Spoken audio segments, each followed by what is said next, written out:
Bom, voltamos aqui com a nossa sala de debates num momento bem especial. Estamos aqui lembrando, marcando, comemorando e desafiando os 75 anos da Declaração Universal dos Direitos Humanos da ONU. Tenho aqui a honra e a alegria, a satisfação de receber dois amigos, duas pessoas queridas, companheiras, que estão nas trincheiras aí, no protagonismo desse debate da Política Nacional de Direitos Humanos. Primeiro, a minha colega Silvia Souza, presidente da Comissão Nacional de Direitos Humanos, do Conselho Federal da OAB, uma pessoa que tem representado a advocacia com todas as suas nuances, perspectivas identitárias, de classe, de luta, e que tem levado aí à frente toda essa ideia que se pensou há 75 anos atrás.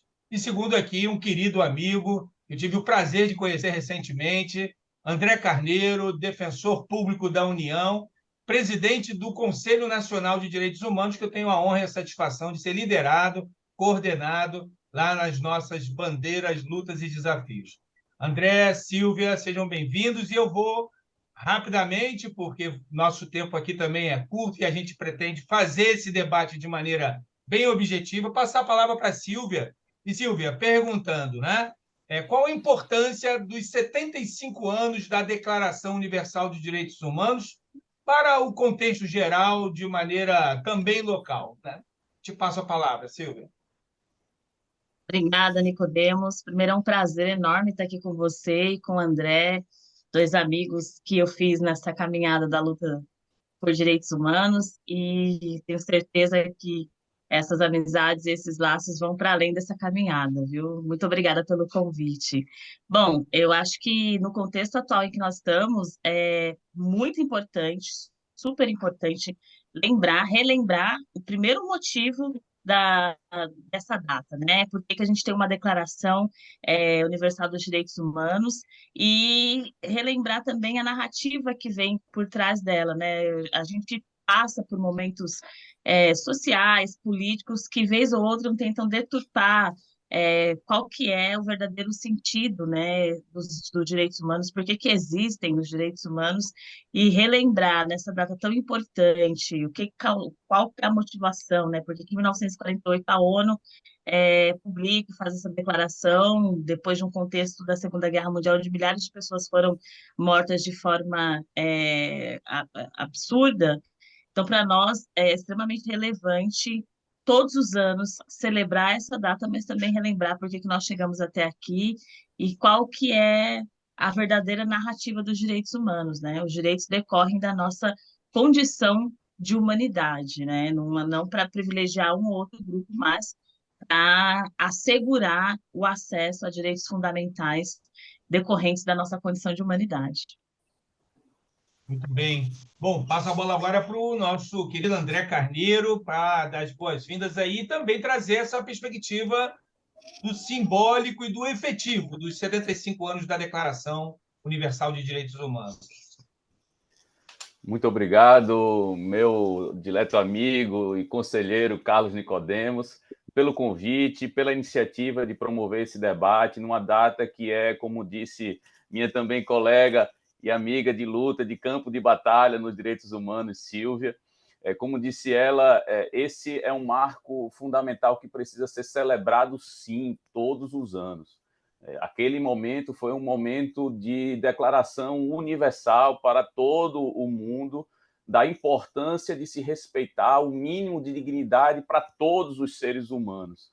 Como bem lembrou a Silvia, nós tínhamos acabado de passar por um momento trágico, por um momento que deve ser lembrado para nunca ser repetido da história da humanidade, que era o momento em que alguma nação se entendeu como superior aos demais seres humanos e começou a tratá-los como objeto, como coisas que precisavam ser utilizadas para pesquisas. Então, esse momento trágico da história da humanidade precisava efetivamente contar com uma declaração que fosse uma declaração de direitos, mas também com uma declaração ética universal, uma declaração que precisava estabelecer um padrão mínimo. Daqui nós não passamos, daqui nós não aceitamos, a partir disso aqui, ou algo parecido com o que aconteceu, será absolutamente intolerável. e, portanto, meu amigo Nicodemos, esta Declaração Universal, ela cumpre, de fato, esse papel histórico de marcar, a partir dali, um momento em que todas as nações se congregam no sentido de que os direitos humanos, eles são universais, eles são integrais e eles são indivisíveis. Esse também é uma questão histórica que eu acho que vale a pena nós remontarmos, né? De alguma forma, rememorarmos. Havia ali uma discussão, já ali estabelecida, uma discussão interessante em relação aos chamados direitos civis e políticos e os direitos econômicos, sociais e culturais. E a Declaração Universal dos Direitos Humanos, ela contempla justamente esses dois campos dos direitos, reconhecendo a integralidade e a indivisibilidade desses direitos. É verdade que, posteriormente a essas discussões, nós tivemos uma divergência no campo da proteção desses direitos, com dois pactos que, de certa forma, separaram esses dois campos, mas que a Declaração Universal os traz e dá essa noção de que, na verdade, eles são indivisíveis e inseparáveis. Portanto, chegar aos 75 anos da Declaração Universal dos Direitos Humanos é, sem dúvida nenhuma, um momento de alegria, de rememorarmos a sua importância e, como você acabou de dizer na sua pergunta, não basta só declarar, é preciso torná-los efetivos. Eu acho que esse é o nosso grande desafio daqui em diante. Pois é, assim, vocês na fala, nessas duas falas iniciais, jogam várias senhas para várias questões que, no meu ponto de vista, inclusive remete para a nossa realidade que a gente precisa enfrentar. Mas antes, assim como bem dito pelos dois, né, 1948 marca uma nova referência civilizatória, inclusive saindo de uma guerra que deixou atrocidades e fazendo discussões profundas na humanidade. E aí dizem que a história é cíclica, e eu concordo com isso, e ela volta com as suas nuances atualizadas e os desafios também colocados. Antes de nós entrarmos na questão da efetividade, queria trazer ainda, hoje, ainda o tema da importância, né, dos organismos multilaterais, como a ONU, OEA, e aí vamos referenciar a ONU, porque daí surge, daí está, né, a Declaração Universal dos Direitos Humanos e depois, como bem sinalizou o André, os pactos. Silvia, hoje, quando a gente olha, né, aí o conflito Israel-Hamas, né, quando a gente olha Ucrânia-Rússia, Rússia-Ucrânia, né, esses conflitos e outros sendo anunciados, né, qual a importância da Declaração Universal nessa perspectiva de encontrar um equilíbrio, né, das nações em relação aos direitos humanos? É justamente isso que o André mencionou, né, de pôr um limite. E a gente vem vendo esses limites sendo ultrapassados já há um bom tempo, e não só nesses conflitos que ganham, que você mencionou, que ganham muita notoriedade porque acontecem na Europa, né? Mas, por exemplo, na África, a Guerra do Congo, as questões no Zâmbia, já ultrapassaram os limites há muito tempo, e eu acho que isso traz para nós questões bastante importantes, é, daquilo que é fundamental na Declaração dos Direitos Humanos, né? Quais são os conflitos que a gente tem dado maior importância, infelizmente, ou não. A Guerra do Congo vem devastando o país há muitos anos, há mais de 10 anos. Milhares de pessoas têm sido mortas, em outros países de África também, mas, infelizmente, quando se trata de África, normalmente se dá menor importância, a imprensa divulga menos ou não divulga. E isso tem muito a ver com a questão que eu falei no primeiro momento, né? A Declaração dos Direitos Humanos, ela se aplica às pessoas porque decorrem da nossa condição de humanidade, não importando as diferenças, negro, branco, asiático, de outra etnia, enfim. Tem um professor que ele faz um exemplo muito interessante, né? Ele fala que uma maçã, seja verde, seja vermelha, faltando um pedaço, não, ela vai ser sempre uma maçã. O ser humano, seja lá qual for a sua procedência, né, sua etnia, ele vai ser sempre um ser humano. E nesse contexto, os organismos multilaterais, eles têm um papel fundamental. Mas a gente fica também, Nicodemos, pelo menos menos eu fico bastante apreensiva com e aí isso aqui também pode ser entendido como uma crítica, mas a gente fica muito apreensiva com determinada importância que se dá a conflitos em algumas regiões, como na Europa, e a desimportância que se dá a conflitos em outras regiões, como na África subsaariana, enfim, na África Ocidental. E aí, acho que isso aponta para nós, embora a gente entenda a importância desses organismos, entenda é, toda essa estrutura que é fundamental para se evitar que se ultrapasse esses limites, né? Porque a gente sabe que se não houvesse isso, seriam ultrapassados constantemente. É importante também que esses organismos eles se revejam o tempo todo, né? Que elementos como o racismo, ainda que implicitamente, ainda que no viés inconsciente, não operem nesses organismos para determinar o que é importante e o que não é, de certa forma, assim como na imprensa, enfim.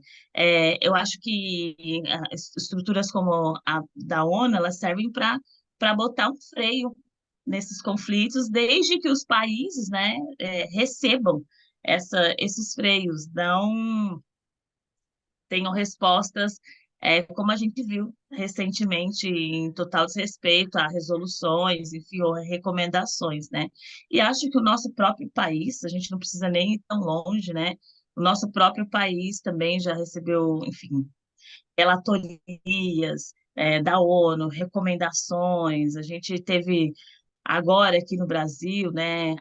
Nós estamos recebendo no Brasil a visita do grupo de trabalho sobre justiça racial, enfim, daí vem um relatório, e daí vem recomendações para o país, como a gente já recebeu há alguns anos atrás, sobre a questão racial no Brasil, questão prisional, com várias recomendações, mas mais do que receber no país e ter essas recomendações, o, é o cumprimento dela, né? O que torna toda essa atuação do sistema ONU, do sistema OEA relevante, é que os países que estão aí, que são signatários desses sistemas, cumpram essas recomendações, cumpram essas decisões da Corte Interamericana de Direitos Humanos, por exemplo.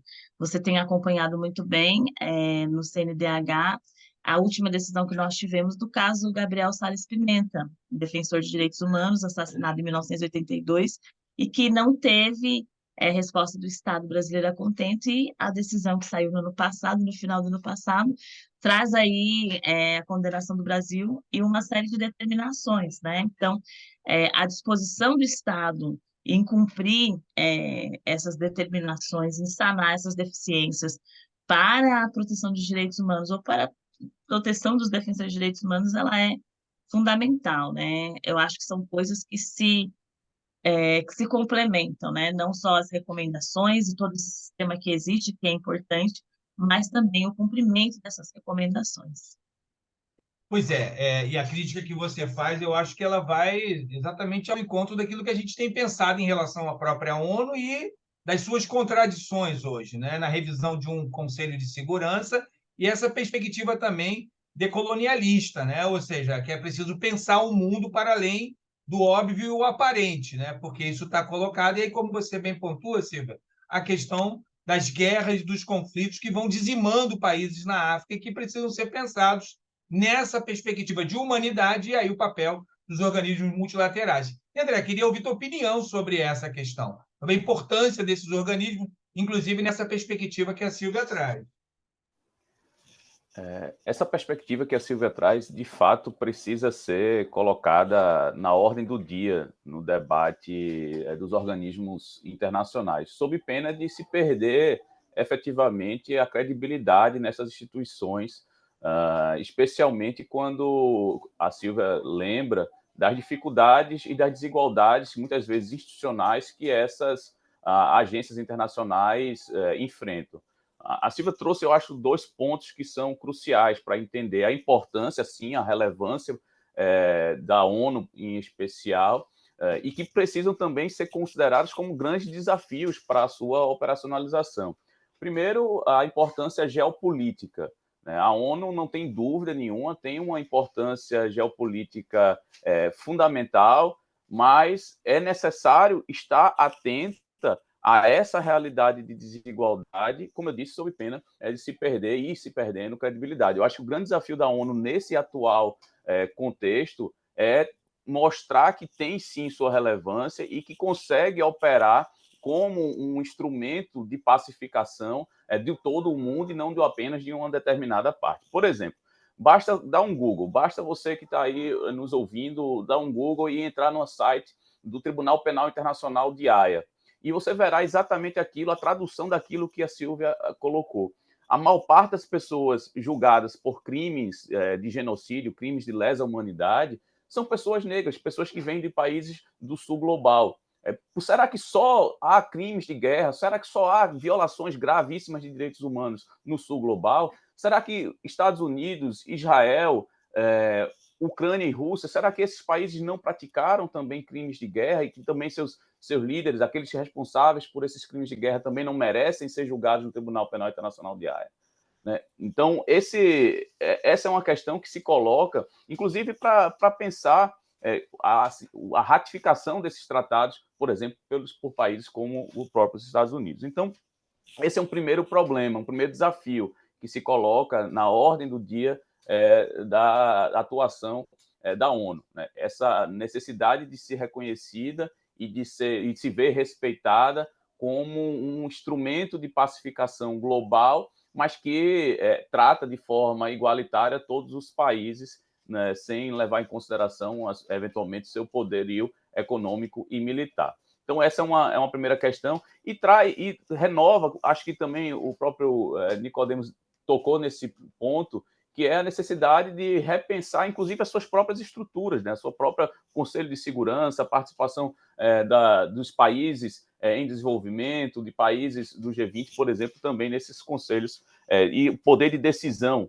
né, desses órgãos, a forma, inclusive a metodologia de decisão desses órgãos do Conselho de Segurança da ONU. Então, esse é um ponto. O outro ponto que a Silvia também tocou e que é fundamental para compreender esse papel da ONU, e aqui eu tento trazer agora, apesar desse espaço de crítica, trazer também uma perspectiva positiva. Né? O mundo hoje sem a ONU seria realmente viver, me parece, talvez não tivéssemos chegado até aqui. Talvez em um desses momentos de guerra tivéssemos nos perdido enquanto civilização mundial. Então, a ONU sim desempenha um papel fundamental, especialmente através de seus mecanismos. E eu acho que o desafio hoje é o segmento dessas recomendações, é como fazer o follow-up, como fazer o acompanhamento daquelas recomendações que são expedidas pelos diversos mecanismos da ONU. Nós temos, por exemplo, um instrumento que tem crescido, que é um mecanismo de revisão periódica universal. O Brasil já vai, aliás, o mundo já vai para o 4º ciclo da chamada RPU, e esse é um instrumento que precisa ser incorporado, inclusive no dia a dia da atuação da militância em direitos humanos, porque temos ali recomendações concretas para que o país, de fato, se alinhe com a política internacional de proteção dos direitos humanos. Temos, como disse a Silvia, diversos mecanismos que vêm com frequência ao Estado brasileiro, que expedem recomendações. O desafio agora é como fazer com que essas recomendações efetivamente sejam cumpridas nos estados, em particular no Brasil. E nessa direção, nós temos caminhado, conselheiro Carlos Nicodemos, lá também no Conselho Nacional dos Direitos Humanos, mas também com uma parceria muito importante com o Conselho Nacional de Justiça. E aqui eu faço essa justa menção. O Conselho Nacional de Justiça tem também, de algum modo, incorporado o debate sobre monitoramento das obrigações internacionais e é, sem dúvida, um ator fundamental nesta implementação das recomendações dos mecanismos da ONU.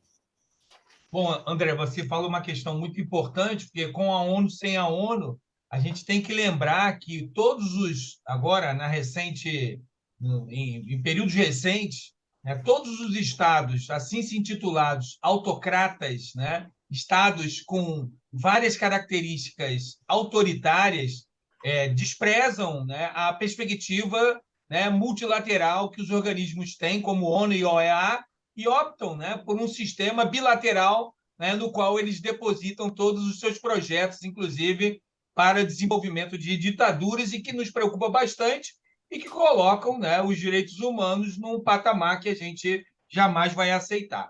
E aí a gente vai afunilando e vai trazendo aqui para a nossa realidade, Silvia. Bom, muitos leram, eu acredito que todos nós aqui, o livro do Bobbio, A Era dos Direitos, né? E esse livro, ele traz, entre outras questões, a sua criação, uma frase, né, do Bobbio em 1967, num congresso em Paris, que ele diz: direitos humanos, para que pensá-los? Precisamos garanti-los. Isso gerou uma crise no campo da filosofia do direito, mas estabeleceu esse norte da busca da efetividade, né? E aí queria trazer para a nossa realidade, Silvia, pegando a declaração, os seus 75 anos e direitos humanos, precisamos efetivá-los. Como é que você entende, Silvia, a partir do processo de redemocratização do Brasil, 1985, 88, com a Constituição, né, a evolução dos direitos humanos no campo normativo e no campo da política institucional, né, e a importância da declaração nesse contexto? Está com o áudio fechado, Silvia. Desculpa. Eu acho que a gente, sem sombra de dúvidas, vem evoluindo, apesar de todas as desigualdades que o Brasil apresenta, né? A gente sempre faz as críticas dos índices de desigualdade, os índices prisionais, etc. e tal, mas se você olhar o contexto que a gente sai de 1988, né, da redemocratização do Brasil, da promulgação da nossa Constituição Cidadã, das inúmeras políticas que foram criadas de lá para cá, com a finalidade da promoção dos direitos humanos, eu acho que a gente evoluiu em muitos aspectos. Por exemplo, políticas voltadas para a promoção da igualdade no acesso à educação superior de qualidade, como o ProUni, como ações afirmativas de cotas raciais para vestibulares, universidades públicas, federais, institutos federais, políticas assistenciais, né, como o Fome Zero, enfim, outras tantas políticas que foram criadas, políticas de acesso à moradia. O importante, quando eu penso nessas políticas, eu penso que o importante é que sejam políticas de estados, não apenas de governos, e que possam ser alteradas, como a gente viu nos últimos anos, alterações em políticas importantes como essas, né? Como essas que eu acabei de citar, como da casa própria, do acesso à universidade pública, enfim, e que foi capaz efetivamente de reduzir determinadas desigualdades, né? Em 1996, 96 ou 94, o Racionais MCs gravou um disco chamado Capítulo 4, versículo 3. E no início dessa música, né, que dá nome ao disco, o Primo Preto, que era um rapper, ele narra algumas estatísticas, né? E ele fala é, que nas universidades brasileiras apenas 2% dos alunos são negros. E aí o Mano Brown, ele conta que ele tinha acabado de sair de uma reunião do Movimento Negro no Guelé 10, em São Paulo, e ele ouviu essas estatísticas lá numa reunião do Movimento Negro. Para quem não sabe, o Racionais MCs, os membros, né, do Racionais MCs passaram por um processo de politização e letramento político e racial no Guelé 10, no início dos anos 90. E aí essas estatísticas tinham sido apresentadas numa das reuniões, e aí o Brau chega em casa e escreve essa música, né? E hoje, se você pega uma pesquisa recentemente publicada, não tão recente, acho que ela tem 2 anos, um ano e pouco, publicada recente, né, relativamente recente, publicada pelo IPEA, da pesquisadora Tatiana da Conceição, que é uma das maiores pesquisadoras sobre cotas raciais, você vai ver que a presença de alunos negros nas universidades públicas hoje chega quase a 47%. Isso é o resultado efetivo de uma política de Estado que buscou elidir e minimizar as diferenças, né, do público que frequenta a universidade pública, tirando variáveis como classe e raça, né, promovendo mecanismos que eliminassem as variáveis como classe e raça, como obstáculos para acessar a universidade pública. Então, é óbvio, né, Nicodemus, que a gente ainda tem muitas coisas para melhorar, principalmente para a população indígena, para a população quilombola, para os ribeirinhos, para a população negra também, porque outros índices, assim como esse, que é um índice positivo, cresceu, o índice de encarceramento depois de 2006 cresceu absurdamente depois da aprovação da lei de drogas, né? Então, eu acho que a gente vem avançando e o Brasil é um país que, se comparado a tantos outros países do mundo, a gente tem políticas como o SUS, por exemplo, a política de acesso à saúde, políticas excelentes, né? Embora a gente reclame muito e tal, e tá certo que a gente precisa apontar os erros mesmo, mas é preciso fazer esse reconhecimento também. Mas a gente continua nessa luta, né? Pela melhoria de outros tantos índices. A gente vai se lembrar, nós tivemos agora há pouco o julgamento da DPF Vidas Negras, iniciado recentemente, há acho que 22 de novembro, né, 2 semanas atrás, que é uma ação que reclama efetividade dos direitos fundamentais para a população negra. Bom, Silvia, você traz aí essa perspectiva desenvolvimentista do próprio modelo do Estado e aí o seu compromisso com as diretrizes e normas de direitos humanos, de inclusão, né? Reclama e todos nós reclamamos e continuaremos reclamando de uma democracia racial, de uma democracia que efetivamente entenda esse país com todas as suas dimensões étnicas, raciais, de gênero e etc. Bom, André, eu te passo aí na perspectiva da era dos direitos. A gente sabe também que o processo de redemocratização, especialmente a década de 90 e 2000, ficou marcado por muitas edições de leis, né? Edições sistemáticas de leis nessa perspectiva garantista. Então, André, queria que você falasse um pouquinho também dessa pegada que a Silvia traz, numa perspectiva desenvolvimentista, a utopia de uma democracia racial, mas também a questão da efetividade dessas leis. Na década de 90, Estatuto da Criança, Lei Maria da Penha, Lei de Proteção às Testemunhas, Lei Ambiental, isso na democracia dos direitos humanos e os 75 anos da Declaração. De fato, Nicodemos, a gente tem, me parece, nesse quadrante, o desafio de tornar essas leis efetivas, né? Eu acho que esse é o grande, como na citação que você faz do Bobbio, eu acho que esse é o grande desafio para os direitos humanos a partir de agora, né, dos 75 anos dos direitos, da Declaração Universal dos Direitos Humanos. Vou passar aqui alguns dados que colhemos agora, recentemente, deste ano, do CNDH. Nós recebemos, neste ano, 408 denúncias de violações de direitos humanos. E é muito particular esse dado. No ano passado, para se ter uma ideia, nós recebemos 218. Né? Então, quase dobramos o número de denúncias que processamos no Conselho neste ano. E a boa parte dessas denúncias diz respeito justamente ao descumprimento dessas leis garantistas, dessas leis que garantem direitos humanos, direitos fundamentais. E aí me parece que a Silvia toca em alguns desses pontos que merecem uma atenção muito particular nossa a partir de agora.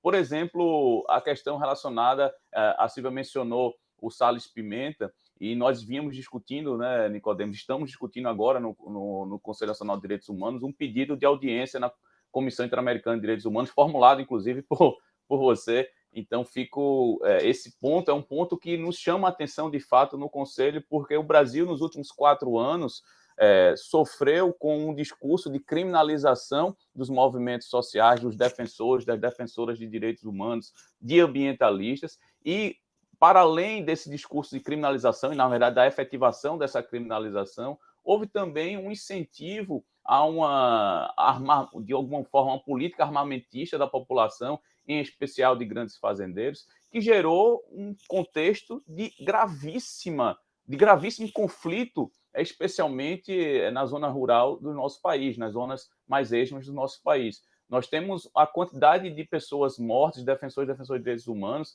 que chegou o dado, por exemplo, da Terra de Direitos, de que 3 defensores a cada mês morriam no país nesse período. Então, é uma situação que a gente precisa reconhecer de que falhamos. Enquanto sociedade, nós falhamos na implementação desses direitos que foram assegurados, especialmente a partir de 1988, na Constituição e também nas legislações federais que você mencionou. E aí entra o papel fundamental dos instrumentos de controle, dos órgãos de controle, dos mecanismos que vão garantir, que vão efetivar esses direitos fundamentais. E aí eu queria chamar a atenção, enfim, podia falar, por exemplo, da Defensoria Pública, do Ministério Público, do próprio Conselho Nacional de Direitos Humanos, mas nesse contexto de ataque que nós temos sofrido ao Supremo Tribunal Federal, me parece que é necessário destacar também o papel do STF na proteção desses direitos fundamentais e na garantia desses direitos. Me parece que não é à toa esse contexto que nós estamos, essa circunstância, neste momento exato, que nós estamos vivenciando, de ataques recorrentes ao Supremo Tribunal Federal. O STF desempenhou, especialmente nesses últimos 4 anos, um papel que não era um papel de ativismo social, de ativismo político, judicial, como alguns pretendem. Na verdade, era o papel e o cumprimento exato da sua missão constitucional, que é a de garantir os direitos fundamentais previstos na Constituição. Então, o que a gente chamou algumas pessoas chamam de proliferação de ADPFs, na verdade, apenas representavam, na verdade, numa leitura política da sociedade, o fato de que havia concretamente, ou se existe até hoje, um descumprimento sistemático de preceitos fundamentais. Então, é preciso analisar essas ADPFs, a quantidade de ADPFs nos últimos 4 anos, na verdade, sob uma ótica distinta. A ótica de que, se existem tantas ADPFs que foram providas pelo Supremo Tribunal Federal, é sinal de que nós temos um descumprimento sistemático desses direitos.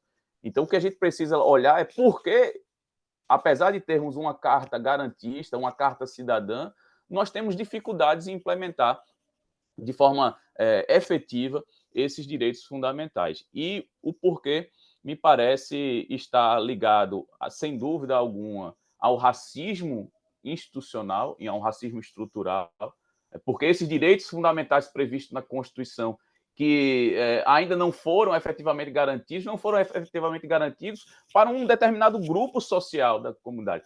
Nossos direitos fundamentais, Carlos, estão assegurados. Nosso direito à vida, nosso direito à saúde, nosso direito à alimentação, nosso direito à educação, como privilegiados de classe e de raça, nossos direitos estão amplamente segurados. Então, para nós, essa garantia e os instrumentos de garantia podem parecer desnecessários. Mas para a população que está à margem da sociedade, que é marginalizada por ausência de políticas de Estado, esses direitos fundamentais e a concretização desses direitos são fundamentais. Então, quero fazer aqui uma justa referência ao papel do Supremo Tribunal Federal na efetivação desses direitos. E aqui eu vou mencionar a ADPF da Vidas Negras, um momento histórico que nós vivenciamos, né, com um pedido de amicus curiae para a atuação do Conselho, formulado, inclusive, por ti, Carlos, e que no CNDH nós acolhemos como um instrumento importante de atuação e de reforço daquela iniciativa brilhante da Coalizão Negra por Direitos, do movimento negro de uma forma geral. Faço referência também à DPF, que leva em consideração, que foi julgada recentemente, sobre os direitos da população em situação de rua, a ADPF para a garantia de direitos para comunidades quilombolas, para a população indígena. Então, são, de fato, instrumentos que foram utilizados, que estão previstos na Constituição e que, diante dessa violação sistemática de direitos, a Suprema Corte do país, de fato, faz jus àquilo que nós imaginamos ser um instrumento de controle e de garantia dos direitos fundamentais. Bom, a gente vai para a nossa última pergunta, nossa última questão, já terminando aqui o nosso programa, dizendo quanto de alegria e satisfação, né, esse debate. A gente ficaria aqui amanhã toda, o dia todo, são tantas questões, mas eu queria trazer assim, para os dois, né, nós três, e aí nós estamos falando aqui para dentro do sistema OAB, o papel do advogado, da advogada, né, nesse contexto. Como se situa o advogado público, o advogado privado. E aí queria trazer, André e Silvia, um desafio que foi colocado, já está colocado há muito tempo, mas de alguma maneira ele se cristalizou com uma recomendação do CNJ, a recomendação 123 de 2022, que aponta que o sistema de justiça faça o chamado controle de convencionalidade das suas decisões. E o CNMP, Conselho Nacional do Ministério Público, viu, André, foi atrás também, editou orientação igual, recomendando, por óbvio, respeitando a autonomia, né, dos seus lotados em órgãos, né, juízes e promotores, mas que façam controle de convencionalidade, porque nós temos uma cultura ainda muito incipiente, né, nessa questão. Então, Silvia, já em considerações finais, a última questão, e aí a gente vai se despedindo, te passo a palavra para esse tema. O controle de convencionalidade, nós, advogados, frente ao sistema de justiça. A importância disso para uma cultura de direitos humanos na justiça. Controle de convencionalidade, eu acho que para nós e para o sistema de justiça como um todo é fundamental, né? Lembrando que quem leva as teses para o judiciário são os advogados, né? Nós que elaboramos as teses e que trazemos a fundamentação e as decisões que fundamentam ou doutrina, enfim, que fundamentam essas teses. Eu queria lembrar que no ano passado a gente recebeu uma sessão da Corte Interamericana de Direitos Humanos aqui no Brasil. A sessão aconteceu no STJ, nós tivemos audiências, né, de alguns casos, e nós tivemos um curso da Infam, com parceria com outras instituições do sistema de justiça, sobre o controle de convencionalidade, né? Um curso de formação de formadores e, a partir daí, a disseminação desse controle. É muito interessante, Nicodemos, que às vezes a gente fala sobre isso com alguns colegas de profissão e eles não sabem nem do que se trata. Convencionalidade? Como assim? Alguma convenção, enfim, que é justamente trazer na nossa atuação a lembrança para o magistrado do cumprimento de decisões não só de decisões, mas de resoluções e orientações desses sistemas multilaterais, né? Porque, afinal, o Brasil é signatário do sistema OEA, do sistema ONU, e tem aí a obrigação de cumprir o que está nas convenções, estabelecido nas convenções das quais somos signatários. E, para a nossa atuação, isso é extremamente importante, principalmente quando a gente vai advogar em casos como esse que o André lembrou e que a gente já havia mencionado da DPF das Negras, quando a gente vai advogar tratando do cumprimento de direitos fundamentais, tratando do cumprimento dos direitos, né, enfim, dos direitos humanos, mas não só os direitos fundamentais, direitos ao meio ambiente, enfim. E para nós estudar essas matérias, estudar as decisões da corte, né? Quando a corte fez a sessão aqui, ela inaugurou uma página em português com as recomendações, resoluções, decisões traduzidas para o português no site da Corte Interamericana de Direitos Humanos para facilitar os estudos, enfim, né? E a disseminação dessas convenções e dessas decisões, para nós é extremamente importante. E eu queria concordar, eu sei que a pergunta é voltada para o controle de convencionalidade, mas eu queria muito voltar no aspecto que o André levantou sobre as decisões do STF no que tange à defesa dos direitos fundamentais, né? Quando a gente vai à corte, por meio da DPF, enfim, brigar pela efetivação desses direitos, volta e meia a gente escuta vozes dissonantes dizendo que a gente está querendo fazer o STF legislar, usurpar a competência do Congresso Nacional, porque quem deveria fazer um plano de não sei o que e tal, ou verificar o orçamento não é o STF, se o orçamento está sendo destinado para o cumprimento de um direito efetivo no STF, é o Congresso Nacional. E, na verdade, não, né? Como o André muito bem colocou, o STF ele é o guardião da Constituição, guardião, portanto, desses direitos fundamentais, e quando a gente faz uma ação como essa, quando a gente busca essa atuação do judiciário, é justamente buscando uma resposta em relação à negligência do poder executivo, do poder legislativo, que não observou o cumprimento desses direitos e não tomou as providências necessárias. Então, é muito importante também que a gente refute de forma veemente essas narrativas de que esse tipo de ação quer, de uma forma ou de outra, fazer o STF legislar sobre direitos fundamentais, sobre direitos individuais, né? Não é o caso. O que a gente busca efetivamente, como no caso da DPF Vidas Negras, que o Conselho Federal também entrou com uma miticure, e nós tivemos a oportunidade de dividir a tribuna com a DPU, com o CNBH e tantas outras instituições e organizações do movimento negro, justamente buscando a efetivação e a garantia, né, do direito à vida, à saúde, à segurança, à alimentação humana e adequada da população negra. E já agradecendo o convite, me despeço. Muito obrigada, Nicodemos, pelo convite. André, obrigada por dividir esse espaço aqui comigo também. Agradeço a vocês pela generosidade e espero que nos próximos anos a gente volte aqui para mais celebrar conquistas e avanços em relação aos direitos humanos, do que lamentar as perdas. Obrigado, Silvia. E agora passo o André, então, para a questão do controle de convencionalidade, essa perspectiva e também para a sua saudação final. Obrigado, Nicodemos. De fato, acho que esse é o grande tema, né, da nossa atuação enquanto advogados, advogadas, defensores de direitos humanos, enquanto operadores do sistema de justiça no Brasil na atualidade. Nós tivemos uma formação ou uma deformação, né, na graduação, que é justamente pensar o sistema de direitos a partir apenas da lógica nacional. E eu falo pelo menos da minha formação, ou deformação na graduação. E eu falo da origem da faculdade tradicional, da Casa de Tobias, da Faculdade de Direito do Recife.